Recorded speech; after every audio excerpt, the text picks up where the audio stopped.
Bonjour à tous et bienvenue dans le podcast Prépa Dalloz, un podcast 100% consacré aux droits et libertés fondamentaux.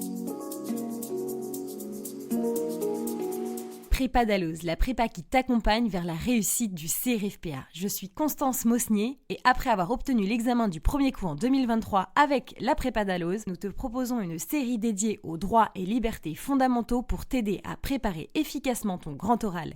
Et si tu rejoins la formule annuelle ou encore estivale de la Prépa Dalloz, tu bénéficies de moins 10% avec le code Constance 10. Bonne écoute!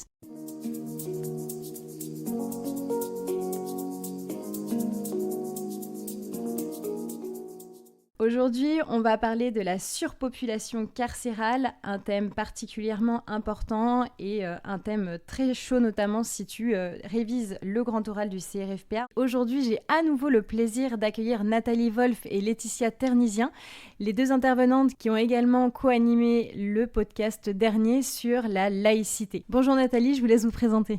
Merci beaucoup, bonjour Constance et merci pour l'invitation. Donc, je suis maîtresse de conférence, on dit aujourd'hui en droit public à l'université Versailles-Paris-Saclay.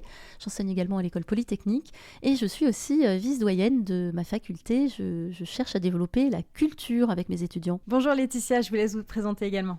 Bonjour Constance, moi je suis ancienne avocate, enseignante et responsable de la Prépa Dalloz, formation pour le CRFPA. Parfait, merci beaucoup. La France est condamnée régulièrement par la CEDH, notamment concernant les conditions de vie des détenus. On le sait, certains détenus en France vivent avec moins de 2 mètres carrés d'espace pour eux. On ne parle pas seulement de chiffres ici, mais également de conditions de vie concrètes. Dormir, se laver, aller aux toilettes, cohabiter à plusieurs dans seulement quelques mètres carrés. Et là se posent évidemment des problèmes en termes de liberté fondamentale, de respect de la vie privée, notamment des détenus, et plus largement de ce que l'on accepte aussi ou pas en tant que société. Et comme le disait très justement Camus, une société se juge à l'état de ses prisons. Cette phrase, elle est forte, elle est brutale même, mais je crois qu'elle est nécessaire. Alors, comment la surpopulation carcérale est-elle perçue par les détenus, par les professionnels, par le grand public, par les pouvoirs publics ? Et finalement, à partir de là, comment juger notre société ? Et oui, la perception de la détention, alors quand on regarde le sondage IFOP qui avait été commandé par la Fondation Jaurès en 2018, voilà la question qui a été posée, je la lis, à propos de la situation dans les prisons françaises. Estimez-vous qu'aujourd'hui, les détenus sont trop bien traités, pas assez bien traités ou traités comme il faut ? Eh bien, il faut savoir que 50% des Français estiment que les détenus sont trop bien traités. Oui Nathalie, et pourtant c'est très étonnant, le sondage tranche avec la réalité qu'on observe sur le terrain, avec une surpopulation carcérale qui ne cesse d'augmenter. On voit bien que les prisons françaises sont au bord de l'implosion et les avis sont unanimes. La situation est préoccupante.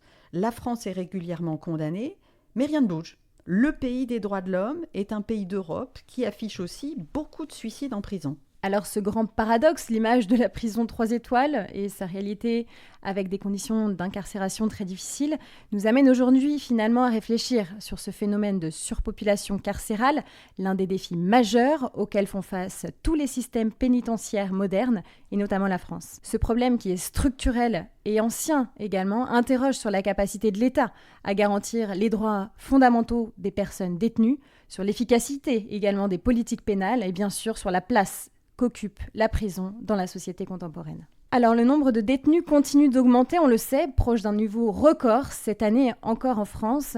Est-ce que c'est inquiétant, Laetitia ? Oui, bien entendu, c'est inquiétant.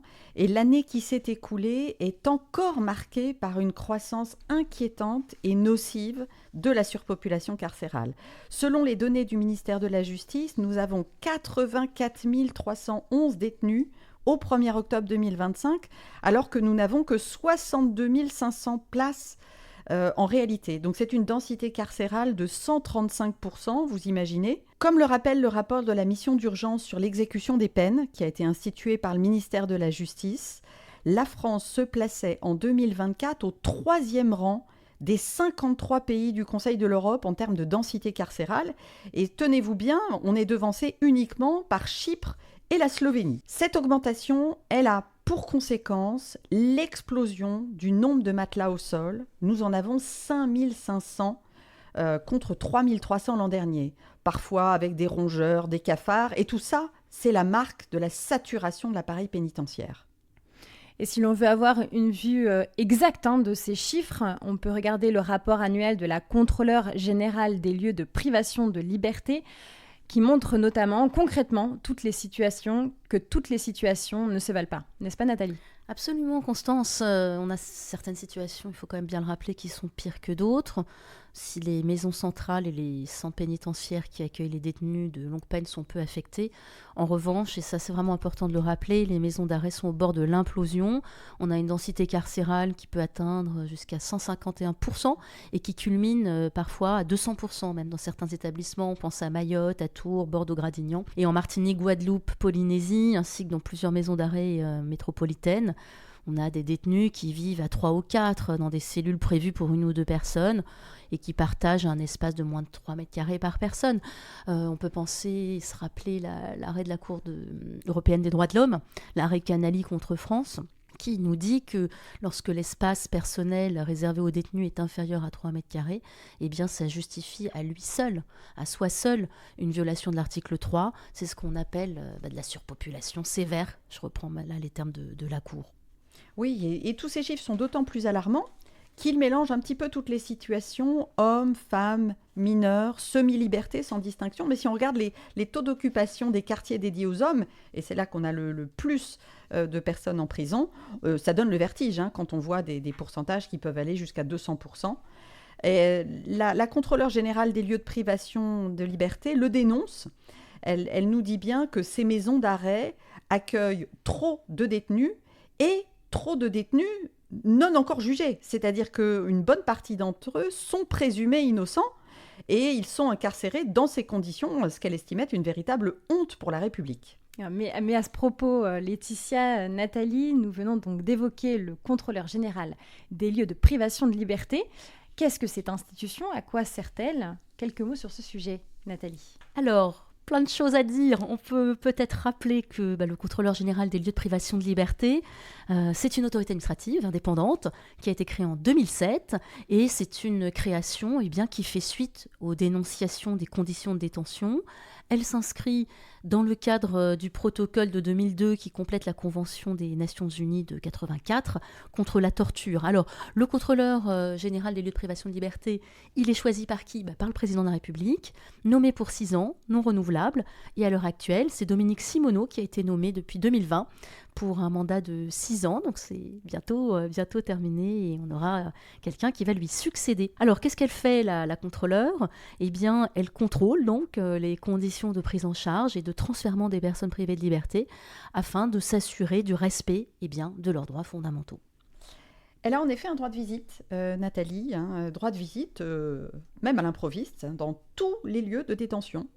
Établissements pénitentiaires, bien entendu, mais aussi dépôts de palais de justice, locaux de garde à vue, centres éducatifs fermés, centres hospitaliers, etc. Il y a beaucoup de lieux de privation de liberté. À l'issue de ces visites, si elle constate la violation grave de droits fondamentaux d'une personne privée de liberté, eh bien, elle communique sans délai aux autorités compétentes ses observations, puis elle va fixer aussi un délai pour qu'elles répondent. Et à la fin de ce délai, si la violation continue, elle peut décider de rendre public à la fois le contenu de ses observations, mais aussi les réponses reçues. Mais alors, si on résume, il n'a donc pas de pouvoir de sanction ni de pouvoir réglementaire, c'est bien ça ? C'est vrai, Constance. Pas de pouvoir réglementaire, pas de pouvoir de sanction, mais pour autant, son rôle et sa place se sont aujourd'hui beaucoup accrus. Chaque année, le contrôleur général rédige un rapport présentant ses activités, qui est à la fois adressé au président de la République et au Parlement. C'est un rapport qui est extrêmement médiatisé, ce qui donne beaucoup de poids à sa parole. Et à ce titre, le contrôleur signale fréquemment des conditions de détention contraires à la dignité humaine, pouvant constituer donc des traitements inhumains et dégradants au sens de l'article 3 de la Convention européenne des droits de l'homme. Alors, la surpopulation carcérale entraîne une atteinte à la dignité humaine et aux droits fondamentaux. Régulièrement, on le sait, la Cour européenne des droits de l'homme rappelle que si les mesures privatives de liberté s'accompagnent inévitablement de souffrance et d'humiliation, l'État doit s'assurer que tout prisonnier est détenu dans des conditions compatibles avec le respect de la dignité humaine. Et à ce titre, je t'invite à aller regarder l'arrêt de la Cour européenne des droits de l'homme du 31 octobre 2013, Jetsen contre Luxembourg. Donc, une obligation pour les États, mais avant d'aller plus loin, c'est quoi exactement la dignité de la personne humaine, Nathalie ? Alors, c'est un principe qui marque tout simplement l'appartenance au genre humain. On peut dire quoi ? On peut dire que la dignité, tout simplement, elle n'est pas démontrable. Et son origine étymologique grecque, axios, renvoie au fond à ce qui est convenable, ce qui vaut. Alors tout ça, ça nous ramène à quoi ? Toujours à Kant, qui nous dit qu'on ne peut pas traiter l'autre comme un moyen, comme un objet. Et c'est un principe philosophique et qui, avec le temps, est devenu un principe juridique opératoire. Et où est-ce qu'on va trouver la question de la dignité de la personne humaine ? Dans les premiers textes, il faut remonter à un décret très important, c'est le décret de Victor Schœlcher en 1848, décret qui va décider de l'abolition de l'esclavage en France et dans les colonies. Et j'aimerais bien quand même vous lire un tout petit extrait de ce décret qu'on ne connaît pas toujours, qui dit la chose suivante : l'esclavage est un attentat contre la dignité humaine. En détruisant le libre arbitre de l'homme, il supprime le principe naturel du droit et du devoir. Il est une violation flagrante du dogme républicain, liberté, égalité, fraternité, etc. Donc vous voyez, c'est vraiment un principe majeur, c'est la lutte contre l'esclavage et le principe de dignité. On va le retrouver ensuite au lendemain de la Seconde Guerre mondiale, une fois qu'on aura découvert les atrocités qui auront été commises, et notamment dans les camps nazis où on a obligé à travailler, on a tué, on a torturé, etc. Oui, et plus tard, c'est la grande décision du Conseil constitutionnel du 27 juillet 1994 sur les lois bioéthiques qui a pour la première fois fait jaillir ce principe de dignité de la personne humaine du préambule de la Constitution de 1946. Et je ne résiste pas à l'envie de vous citer un petit passage de cette décision, d'où il ressort que la sauvegarde de la dignité de la personne humaine contre toute forme d'asservissement et de dégradation est un principe à valeur constitutionnelle.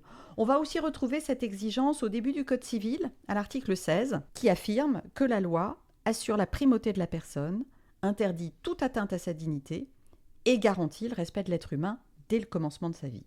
Alors vous voyez, on avance petit à petit et un an plus tard, en 1995, une décision mais archi connue de tous les étudiants en droit, c'est la célèbre affaire Commune de Morsan-sur-Orge à propos de spectacle de lancer de nain.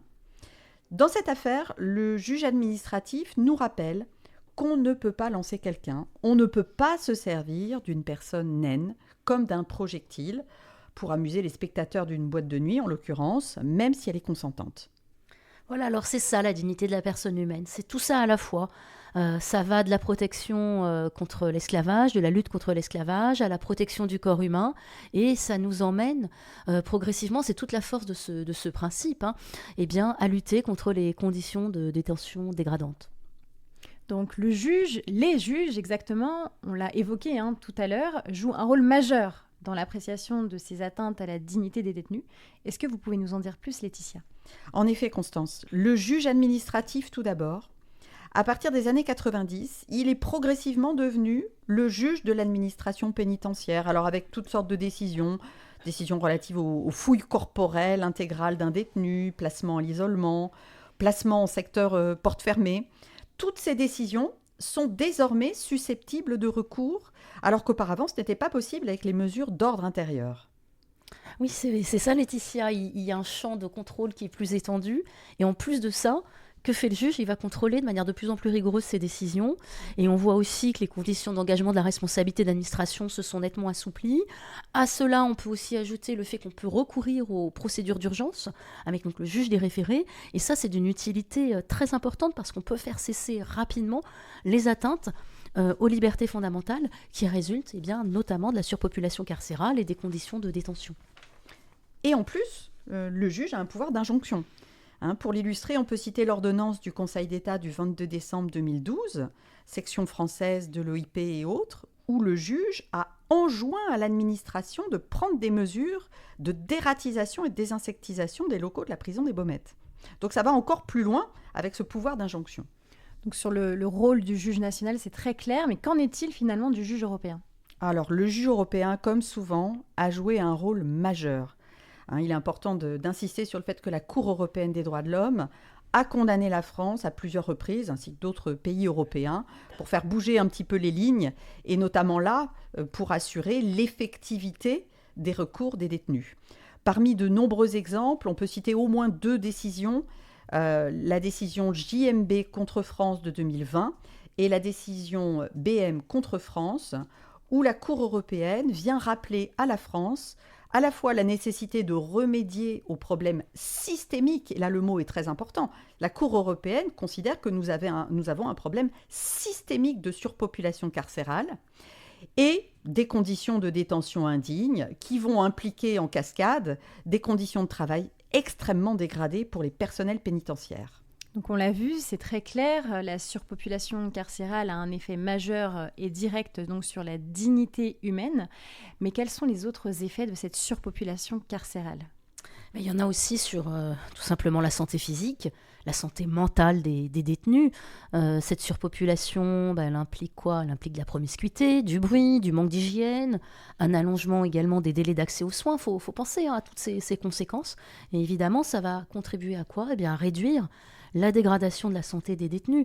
On peut ajouter aussi que ces conditions de surpopulation vont créer des épisodes de violence, d'automutilation, voire des suicides. Les suicides sont plus fréquents quand les établissements sont surpeuplés. Et on l'a évoqué à l'instant, à travers la décision de la CEDH de 2023 notamment, la surpopulation carcérale a également un impact très fort sur le personnel pénitentiaire, n'est-ce pas Laetitia ? Évidemment, le personnel est confronté à une surcharge de travail, une insécurité accrue et un climat de tension permanent. Beaucoup estiment qu'il leur est impossible d'accorder le temps et les moyens nécessaires à chaque détenu. Et donc, ils ont ce sentiment d'impuissance, de lassitude qui règne dans les prisons face à l'impossibilité d'assurer leur mission de réinsertion. Et donc, on peut voir le personnel pénitentiaire qui perd le sens de sa mission. Le sens de sa mission, d'abord, permettre la réinsertion, mais aussi, ensuite, limiter la récidive. Cette surpopulation carcérale, elle va avoir pour conséquence de limiter l'accès aux activités, à la formation et au travail en détention. Et on sait que cela réduit les chances de retrouver sa place dans la société. Alors, je ne vous parle pas des sorties sèches, sans accompagnement, qui aggravent aussi le risque de récidive. Alors moi, il y a une question qui me vient tout de suite, c'est pourquoi et comment en est-on arrivé là ? Alors, avant d'en expliquer les causes, Constance, est-ce que vous m'autorisez à faire un petit détour par l'histoire ? Oui, bien sûr, on le sait tous, l'histoire permet d'éclairer le présent. Bon, merci. Alors, juste quelques mots quand même, parce qu'on peut pas aborder ce problème sans revenir à toute cette histoire des prisons. Alors, en effet, le principe de la douceur des peines a été théorisé par Beccaria. Beccaria, vous savez, c'est ce grand juriste qui est on dit le père du droit pénal, qui a vécu au XVIIIe siècle. Et donc, ce principe de la douceur des peines, il a eu, selon le philosophe Michel Foucault, philosophe du XXe siècle, eh bien 2 conséquences majeures. Voilà ce que nous dit Foucault. Il nous dit que la première conséquence, c'est l'effacement du spectacle punitif. La deuxième, c'est l'annulation de l'annuleur. Surveiller et punir, le célèbre ouvrage de Foucault, s'ouvre sur le supplice de Damiens, qui est raconté en détail par l'auteur. Alors Damiens, vous connaissez, mais je vous rappelle, il est, vous savez, écartelé sur la place de Grève. On est en 1757 à Paris pour avoir frappé Louis XV d'un coup de canif, et cette torture, elle va vraiment beaucoup marquer les esprits à cette époque. Alors pour Foucault, eh bien, l'écartèlement de Damiens, c'est donc le dernier condamné à subir ce châtiment en France. C'est un moment charnière de l'histoire des pratiques punitives, qui était marqué, eh bien, donc, par la disparition des châtiments corporels et sanglants, et qui va bientôt être remplacé par une série de contrôles disciplinaires beaucoup plus subtils, efficaces, indolores, dans les prisons, les asiles, les casernes au XIXe siècle. Et donc, une première page va se tourne en 1791 avec le premier code pénal qui va à ce moment-là donner une place à l'incarcération. Donc ça veut dire quoi ? Ça veut dire que la prison, elle devient une alternative courante à la peine de mort et aux travaux forcés. Donc les courtes peines se déroulent en maison d'arrêt et les plus longues se déroulent en maison centrale. Et avant encore, un petit peu au 19e siècle, c'est la naissance donc des centrales. Les prisons sont rattachées au ministre de l'Intérieur et placées sous le contrôle des préfets. Mais l'autorité judiciaire reste seule investie des décisions pénales. Et à partir de 1803, des maisons centrales sont ouvertes sur tout le territoire national. Est-ce finalement à cette époque que la question cellule ou dortoir est débattue, Laetitia ? Absolument, Constance. C'est une question qui est débattue à la fois en Europe, mais aussi aux États-Unis. Je rappellerai quand même qu'aux États-Unis, à cette époque, on préconisait la régénérescence des prisonniers par l'isolement, le travail et la prière.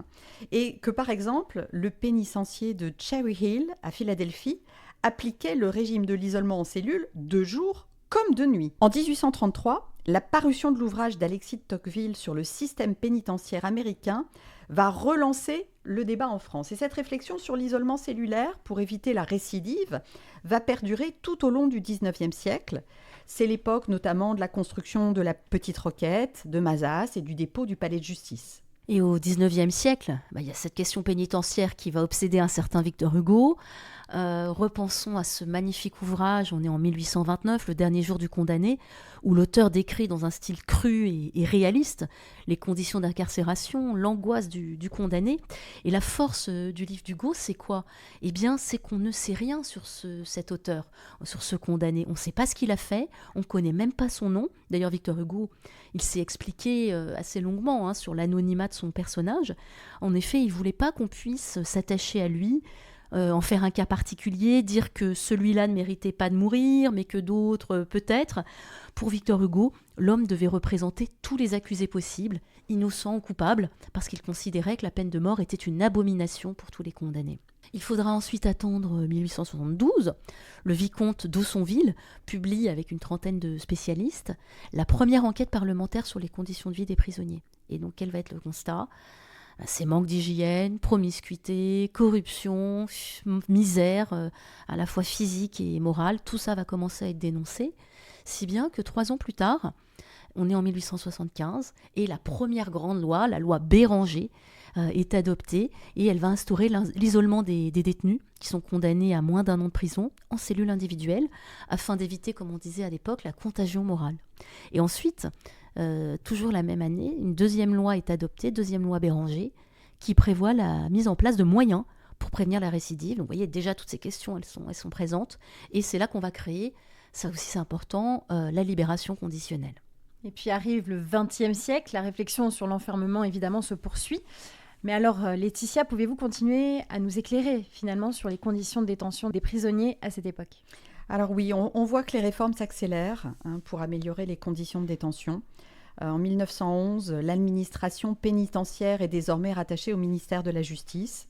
Et parmi de nombreuses lois, je n'en citerai que 4, mais si la question vous intéresse, vous verrez qu'il y en a d'autres. La première qui est intéressante, c'est l'abolition des derniers bagnes coloniaux de Guyane. C'est en 1938. La seconde, c'est la loi à mort de 1945. Et celle-là est importante parce qu'elle va poser les grands principes d'une nouvelle politique pénale. Et notamment, la prison, le lieu de la peine, devient le lieu de la réinsertion sociale des condamnés. Et ça, c'est important dans l'évolution. Et on continue comme ça jusqu'en 1970, où cette fois-ci, c'est le contrôle judiciaire qui permet d'éviter la détention provisoire. Et enfin, en 1983, je ne pouvais pas ne pas citer Robert Badinter, alors ministre de la Justice, qui s'engage dans une modernisation de l'administration pénitentiaire. Alors, il en parle notamment dans son livre « Les épines et les roses », et il nous explique que ce qui est important à ses yeux, c'est l'humanisation de la condition des détenus. Donc, n'hésitez pas à relire ce livre un petit peu moins connu, et n'oubliez pas que Robert Badinter, ce n'est pas que l'abolition de la peine de mort. Ce que pensent souvent les étudiants, c'est aussi l'amélioration des droits des détenus. Badinter, qui, on le sait, est désormais entré au Panthéon. Alors, on parle souvent de Robert Badinter, vous avez bien fait de le rappeler effectivement, Laetitia, mais je crois également que Simone Veil, surtout évidemment connue pour avoir largement contribué à la légalisation de l'IVG en France, a également contribué à améliorer finalement le sort des détenus. Oui, c'est vrai que Simone Veil, elle est moins connue pour ça. Pourtant, elle a beaucoup œuvré. Elle a fait un travail majeur. Alors, elle était magistrate, parce qu'au début, elle voulait être avocate, hein, Simone Veil, mais son mari ne voulait pas, parce que les femmes, à cette époque, fallait pas qu'elles soient avocates, c'était pas suffisamment noble. Bon, elle va devenir magistrate, et elle va avoir son premier poste à la direction de l'administration pénitentiaire. On est entre 57 et 1964. On sait que l'expérience de la déportation, ça l'avait rendue particulièrement sensible à la question des conditions d'incarcération. Et donc, on lui doit des choses très importantes. Je ne vais pas tout citer ici, mais notamment les structures médico-psychologiques, c'est elle, dans les prisons. Les bibliothèques, c'est elle. Et également les structures scolaires pour les mineurs. Bon, alors malheureusement, tout ça, ça va rester insuffisant. Et je fais un bond là de quelques décennies. On arrive aux années 2000 et il va y avoir une femme, une médecin-chef à la prison de la Santé, qui va publier un livre très important. Et dans ce livre, elle va dénoncer les conditions de détention dégradantes dans cette prison parisienne. Et elle va montrer qu'on est entre surpopulation et inégalité de traitement. Et à partir de là, on va avoir toute une série de commissions d'enquête, de rapports, prison, une humiliation pour la République, la France face à ses prisons. Et donc avec ce témoignage, au fond, eh bien, on va questionner tout simplement la démocratie dans ses fondements. Et c'est comme ça, grâce à tous ces rapports et à toutes ces évolutions, qu'on va arriver à la fameuse loi très importante de 2009, qui est la loi pénitentiaire et qui va marquer vraiment un tournant, parce que cette loi améliore vraiment de façon importante les droits des détenus.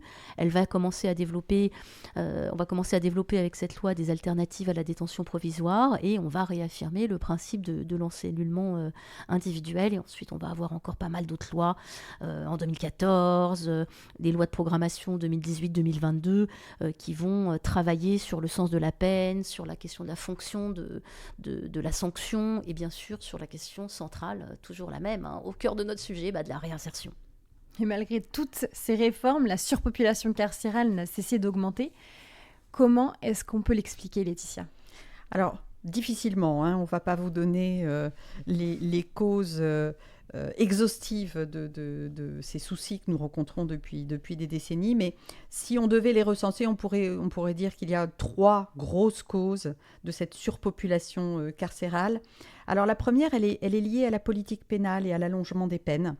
Sur un plan strictement statistique, il apparaît que l'augmentation du taux d'occupation des prisons est liée à la croissance de la durée des peines prononcées, davantage qu'à l'évolution du nombre de condamnations. Et ça, c'est ce qui ressort d'un rapport très intéressant, rapport d'information sur l'exécution de la peine du Sénat, qui est intitulé « 20 propositions pour mieux exécuter et donner du sens aux sanctions pénales ». C'est un rapport qui date du 1er octobre 2025 et qui pointe du doigt notamment 3 choses. Première chose, c'est la fermeté croissante dans la durée des condamnations fermes. Deuxième chose, c'est la grande sévérité de la justice face à des contentieux qu'on pouvait estimer sous-évalués, et en particulier les violences intrafamiliales. Et troisième, c'est l'augmentation du recours aux modes de poursuite plus rapides, comme la comparution immédiate, qui favorise, on le voit, le prononcé non seulement des peines d'emprisonnement, mais aussi des condamnations plus longues. Oui, Laetitia, tu évoquais donc 3 causes, et donc la deuxième, eh bien, elle est liée à quoi ? À l'insuffisance d'alternatives et à l'incarcération. Malgré la loi pénitentiaire du 24 novembre 2009 qu'on vient d'évoquer, malgré toutes les circulaires successives, eh bien, on voit quoi ? On voit que les alternatives à l'incarcération, que ce soit le bracelet, que ce soit la semi-liberté, le placement à l'extérieur, eh bien, on voit que toutes ces alternatives, malheureusement, elles restent sous-utilisées.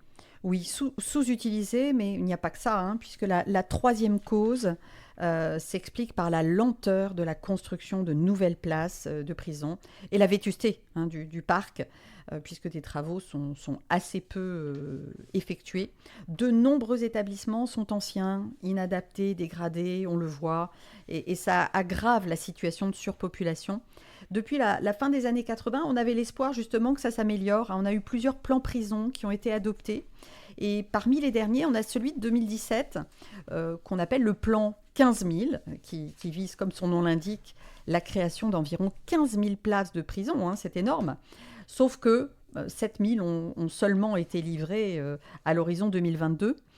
Donc le Sénat s'est intéressé à cette question dans le rapport qu'on a pu citer tout à l'heure, et il a pointé du doigt qu'il n'y a que 22 établissements qui ont été livrés, soit un total de 4500 places, et les autres sont au stade d'appel d'offres, d'études. Donc non seulement nous n'avons pas les 15 000 places, mais en plus, on a de nombreux dérapages budgétaires, logistiques, qui repoussent les places de prison tant attendues. Mais alors moi, ce qui m'interroge, c'est quelles sont finalement les solutions pour limiter la surpopulation carcérale, selon vous ? Alors les solutions, bon d'abord, il y a des solutions qui sont législatives, institutionnelles, qui nous viennent aussi de la jurisprudence. Et quand même, on peut penser que les dernières réformes sont allées dans le bon sens. Par exemple, l'une des dernières réformes qui a eu lieu il y a quelques années, en 2021, permet de mieux impliquer le juge judiciaire avec une procédure qui est facilitée pour les détenus. C'est-à-dire qu'on a introduit un nouvel article dans le Code de procédure pénale. Donc on a ouvert une nouvelle voie de recours auprès du juge judiciaire pour lutter contre les conditions de détention indignes. Et que prévoit cette procédure ? Eh bien, elle prévoit que le détenu qui estime être incarcéré dans des conditions indignes peut saisir le juge judiciaire, donc soit le juge des libertés de la détention, quand on est dans un cas de détention provisoire, soit le juge de l'application des peines, si on est dans un cas de condamnation. Et alors, à ce moment-là, si le juge qui sera saisi donc, estime que la requête est fondée, eh bien, il peut demander à l'administration pénitentiaire de remédier sous un mois maximum aux conditions de détention indigne constatées, notamment en transférant le détenu dans un autre établissement. Oui, d'ailleurs, Nathalie, il y avait un vade-mecum pour caractériser cette atteinte à l'article 3 qui se fonde sur l'espace vital individuel. Et moi, je vous invite à consulter ce vade-mecum qui est intitulé « Recours contre les détentions indignes de détention » qui a été produit par le CNB en 2023. Mais Nathalie, qu'est-ce qui se passe si l'espace est inférieur à 3 mètres carrés ? Alors, c'est intéressant parce que ça nous permet, oui, ce vade-mecum de véritablement caractériser ce fameux traitement contraire à l'article 3 de la Convention que tu évoquais tout à l'heure, Constance. Alors, il y a plusieurs hypothèses. Première hypothèse, si l'espace vital individuel est inférieur à 3 mètres carrés. Alors là, on va considérer qu'il y a une forte présomption de violation de l'article 3 de la Convention. Et donc, cette présomption, elle opère un transfert immédiat de la charge de la preuve à l'administration qui va pouvoir la combattre, mais par des éléments attestant, par exemple, de la durée de limitation de l'encellulement strict. Également fondé sur la liberté de circulation dans l'établissement ou sur les activités hors cellule. D'accord, donc ça c'est si c'est inférieur à 3 mètres carrés, oui. Mais si on se retrouve entre 3 et 4 mètres carrés, qu'est-ce qui se passe ? Alors cette deuxième hypothèse, effectivement, donc le facteur spatial, il est toujours un critère déterminant de la violation de l'article 3, mais alors là, il va falloir qu'il soit complété par d'autres éléments permettant d'établir des conditions matérielles de détention indignes. Et si on regarde la jurisprudence de la Cour européenne des droits de l'homme ou la jurisprudence administrative, alors on peut lister tout un tas d'éléments, par exemple, irrespect des normes d'hygiène, de base, saleté des locaux ou des draps, couverture trop sale également, fréquence trop faible des douches, qu'est-ce qu'on peut dire encore ? Oui, présence de nuisibles, occultation des fenêtres, absence d'intimité en cellule collective, toilettes qui ne sont pas suffisamment cloisonnées, etc. D'accord. Et donc, admettons que l'espace est supérieur à 4 mètres carrés. Qu'est-ce qui se passe ? Et voilà, c'est la troisième hypothèse. Et bien à ce moment-là, la Cour considère que le critère spatial ne permet plus en soi de caractériser des conditions indignes. Et donc, dans ce cas, on va se centrer sur la démonstration d'autres éléments relatifs aux conditions matérielles et sanitaires de détention, comme je l'ai indiqué à l'instant. Et pour réduire la surpopulation carcérale, on peut également penser aux alternatives à l'incarcération et évidemment aux aménagements de peine, n'est-ce pas ? Bah oui, bien sûr. D'abord, il y a le développement de la surveillance électronique, de la semi-liberté, du placement à l'extérieur et des peines alternatives. Tout ça, ça contribue à éviter la détention pour les peines courtes. Peut-être juste un petit mot sur le bracelet électronique. C'est une mesure d'aménagement de peine ou une mesure de peine autonome qui privilégie un enfermement à son domicile. Et c'est un dispositif qui a été créé en 1997. Alors, on l'appelait le dispositif de placement sous surveillance électronique et il a pour effet de limiter mathématiquement la surpopulation carcérale. Mais bon, certains doutent de son efficacité réelle, notamment en matière de réinsertion. Oui, on peut clairement en douter. Et on peut aussi noter qu'il y a un processus de pénitentiarisation de l'exécution des peines en 2021, avec notamment la possibilité pour les juges de l'application des peines d'octroyer des réductions aux condamnés pour bonne conduite, pour ceux qui font des efforts de réinsertion. Et on peut noter aussi l'utilisation du travail d'intérêt général.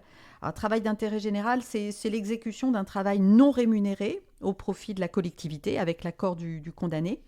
Il a été créé assez récemment puisque c'était en 1983 et il a pour objectif d'offrir une alternative aux courtes peines. Et ce qui est intéressant dans ce travail d'intérêt général, c'est qu'il va favoriser la responsabilisation, la réparation et la réinsertion. Et c'est vrai que c'est une des pistes qui a été évoquée par la Fondation Jaurès que nous avons citée. Ce serait de développer ces peines de travail d'intérêt général qui sont souvent consacrées concrètement à l'entretien des espaces verts ou à des locaux, alors qu'ils pourraient travailler dans l'économie sociale, solidaire, la transition écologique, tout un tas de questions qui sont plus actuelles, sauf qu'il faut être clair, il manque un nombre de structures pour les accueillir, à la fois qui soient capables de le faire, mais aussi qui souhaitent accueillir des condamnés. Et du côté de la construction de nouvelles places de prison alors ? On voit que le calendrier actualisé du plan des 15 000 places dont parlait Laetitia prévoit un achèvement des travaux en 2031, mais les prévisions récentes envisagent encore un recalage et apparemment qui repousserait de 4 ans l'échéance de livraison, donc de plus des 10 000 places encore attendues. Donc ça, c'est le premier élément. Et peut-être qu'aussi, il faudrait développer des établissements adaptés au profil des détenus. Par exemple, avoir des centres pour peine aménagée, des dispositifs d'insertion par le travail. Et selon le rapport du Sénat qu'on a cité tout à l'heure, on a 2 maisons d'arrêt plus innovantes qui devraient être construites pour développer en coopération avec des entreprises partenaires un dispositif d'insertion par le travail qui commencerait en détention et comme ça pourrait aussi se poursuivre à l'extérieur. Alors on voit bien qu'on peut construire des prisons, mais quand même ça invite à se poser la question, est-ce que c'est suffisant ? Certains vont proposer d'autres choses parce qu'on voit bien que les places de prison ne sortent pas et que ça engage des investissements colossaux. C'est pour ça qu'on a pu entendre parler du numerus clausus ou de la régulation. Alors qu'est-ce que c'est que ce système dont on parle ? Ça consiste à libérer de manière anticipée des détenus en fin de peine, dès lors qu'on a un seuil de suroccupation en France. Alors c'est une méthode qui a été mise en œuvre pendant la pandémie de Covid-19 en 2020. À ce moment-là, ça n'a pas suscité de levée de bouclier. Et donc, ce qui se passe concrètement, c'est une personne n'entre en prison que si une autre sort. Alors ce système, attention, ça ne vise pas à avancer la sortie des condamnés lourdement. C'est juste pour des condamnés qui sont en fin de peine, pour quelques jours ou quelques semaines de moins grâce à cet aménagement. Et c'est ce que propose la Commission nationale consultative des droits de l'homme. Dans un avis de 2024, elle appelle la France à se doter d'un mécanisme contraignant de régulation carcérale, tout comme la résolution du barreau de Paris en 2025. Donc on voit bien qu'il y a aussi des propositions de ce côté-là. Oui, c'est tout ça, évidemment, ça nous incite à réfléchir sans arrêt. On doit continuer sur le sens de la peine, sur les droits des détenus, sur le sens de la punition. C'est quoi la punition ? À quoi elle sert ? D'abord à rappeler la loi à celui qui l'a enfreint. La punition, elle sert à défendre la société, elle sert à protéger, à transformer l'individu, et puis aussi, n'oublions pas, à faire en sorte que la victime, elle puisse faire son deuil. Et oui, dans ce cadre, c'est vrai que le respect de la dignité, dont on a beaucoup parlé, ce droit fondamental à valeur supralégale, devrait guider nos réformes pénitentiaires pour améliorer notamment les conditions de vie dans les prisons, favoriser la formation, comme on l'a dit, la validation d'acquis.